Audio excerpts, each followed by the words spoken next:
Good evening, Professor. It's me, Rafi Rahmatullah, and my team task was to develop a regression model to calculate TDS in the Gulf Coast Aquifer. By using the model, we have to create the TDS map and compare the result of this model against ordinary thinking and IDW approaches and explain either it is good or bad based on the qualitative and quantitative analysis, including literature reviews. For this, we have to know about the TDS first. What is TDS? Total dissolved solid refers to the combined contact of all inorganic and organic substances contained in a liquid or molecular, ionized, or micronuclear suspended form. These solids typically include a variety of minerals such as calcium, magnesium, sodium, as well as the traces of organic materials that originate from environmental runoff. TDs especially expressed as milligram per liter and parts per million. And our project goal, the main objective of this initiative is to create a linear regression model that can relatively estimate the concentration of total dissolved solids within the Gulf Coast Aquifer data. The model is intended to be a resource of managing groundwater resources, monitoring environmental conditions, and evaluating the water quality within the area. And the objectives of this project is to construct a linear regression model to analyze the link between the total dissolved solids and well depth in the Gulf Coast Aquifer to visualize their septate distribution and to explore the outcomes.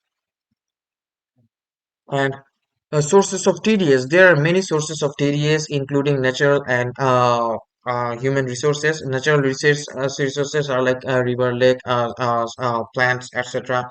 And the human activity are water treatment plant, industrial wastewater, and sewage, and etc. Which are already given.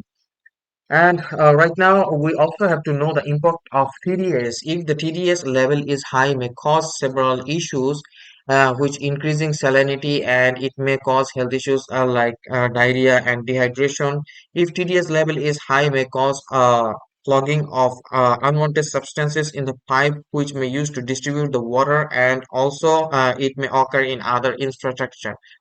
TDS level high may cause harmful effect on the wildlife and biodiversity.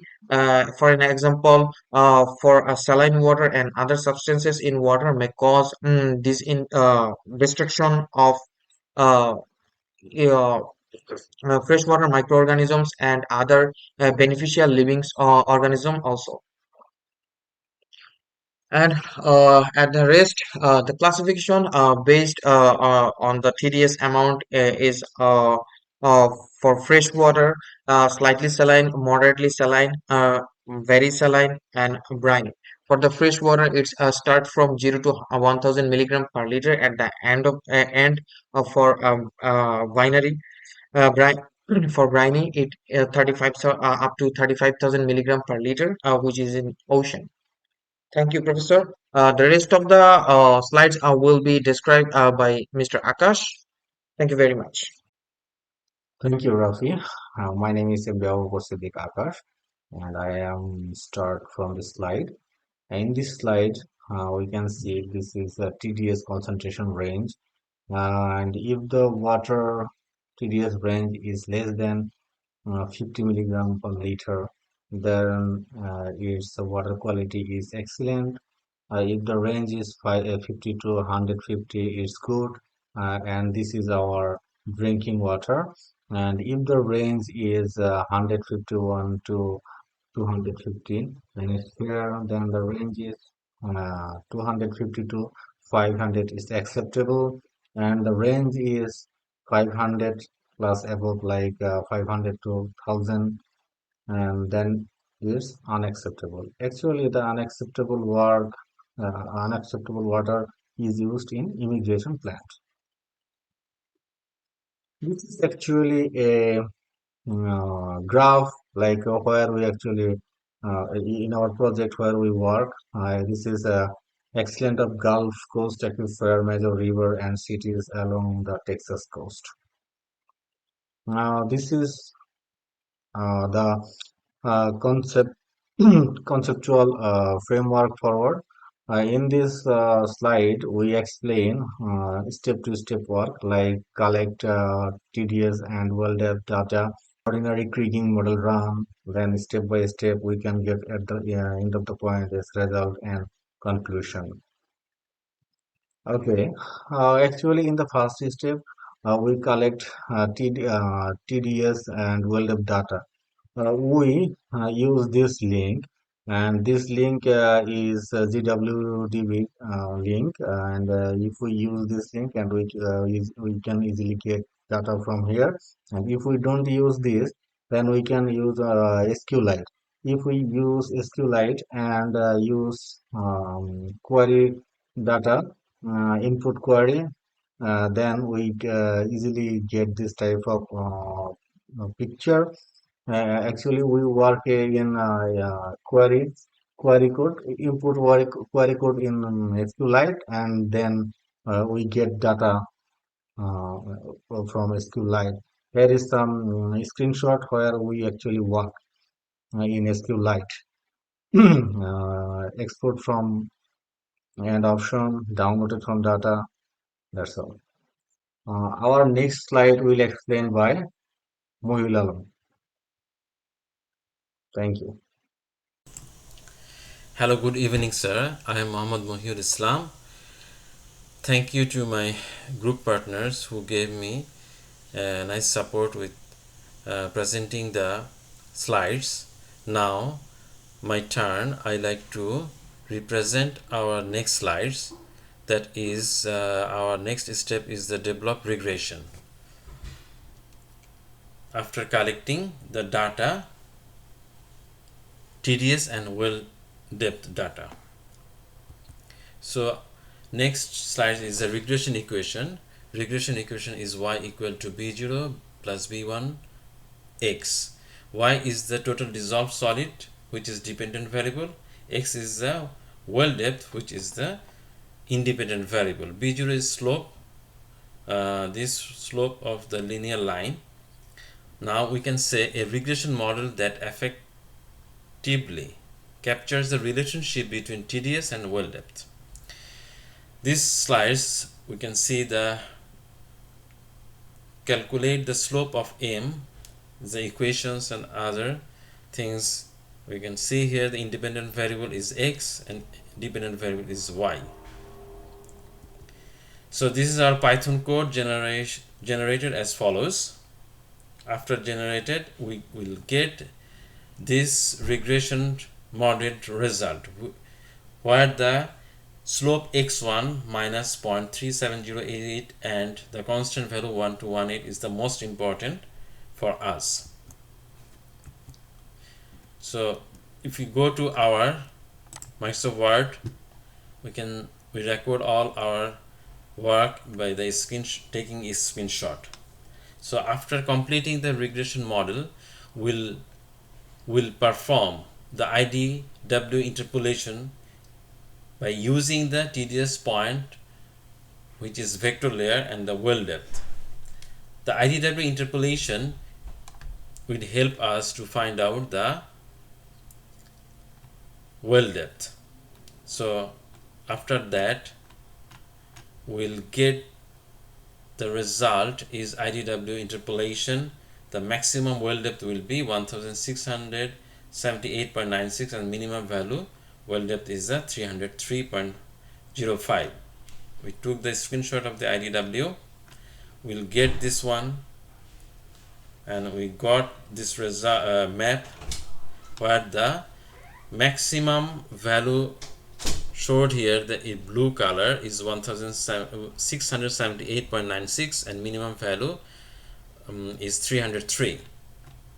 After that, we'll go for the finding the TDS value by using raster calculator in QGIS. The equation will be the TDS is minus 0.3708 into WD well depth plus 1 1218.0885. We got the slope from regression model after regression model run and intercept 1218.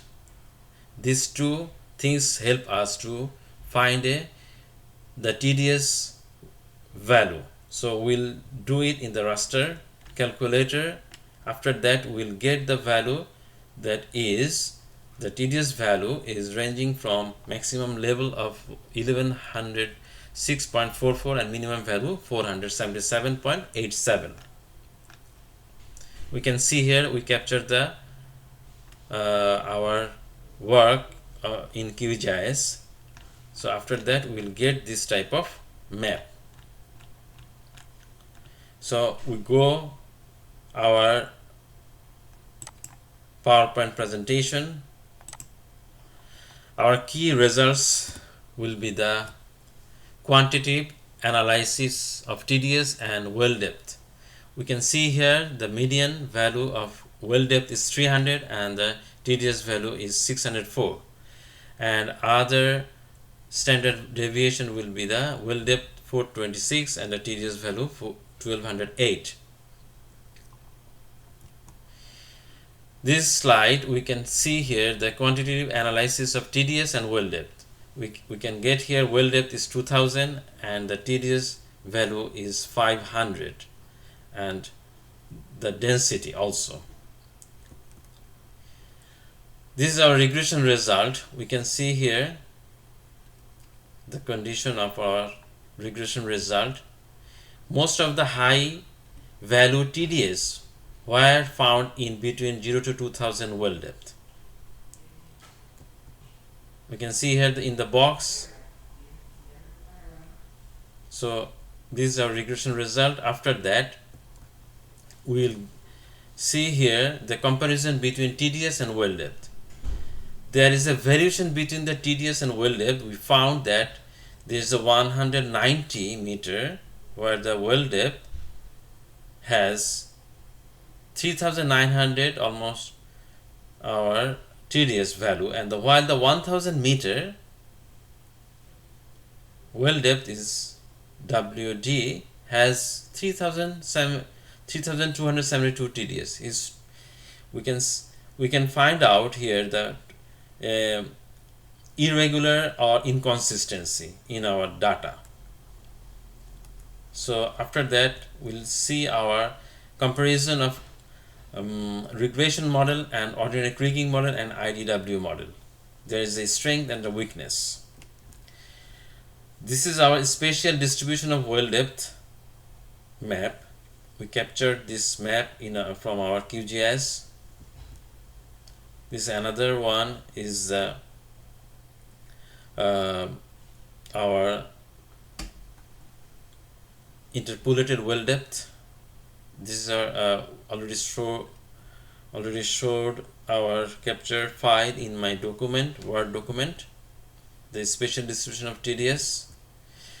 We make a map of IDW well depth of Gulf Coast Aquifer.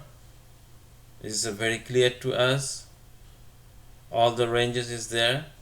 IDW well depth from maximum and minimum, all the values is here. And another map is a map of TDS value of Gulf Coast Aquifer. All the data is here. We can see here the maximum value of TDS is 1106 and minimum is 477. This is our isotropic variogram of well depth. This is a cross validation of ordinary Kriging. Now we can say our main findings. Higher depths are associated with lower TDS value, and conversely lower depth tend to have higher TDS values, indicating a non-linear relationship between depth and TDS. High TDS concentration found in the northwest is Jefferson's and Chambers. Some other middle and southeast are that is Bees, Carnes, Livock, and other places, and the maximum world depth found in Brooks and Kennedy, Kleberg, and other places, and the R squared was 0.002, which was not it is statistically significant because of a data variation, and our slope x1 minus 0.3708 because of non-linear variation characteristics. So our summary will be and conclusion will be this one. This is the by variate regression analysis was found very useful to determine the relationship between well depth and the TDS. Well depth and the concentrations of TDS were not linear. Other other associated variables may be accountable factors for TDS patterns. Groundwater management will be varied varied on the TDS concentration and well depth. A similar management policy may not be appropriated. So this is our conclusion. We can say this is our total presentation. Thank you, our professor, Dr. Udamari, to helping us in our whole course from the beginning to end, give us a good idea about the regression model and other model, and give us good support for this. Thank you to my professor and my team, and thank you for watching our video. Bye.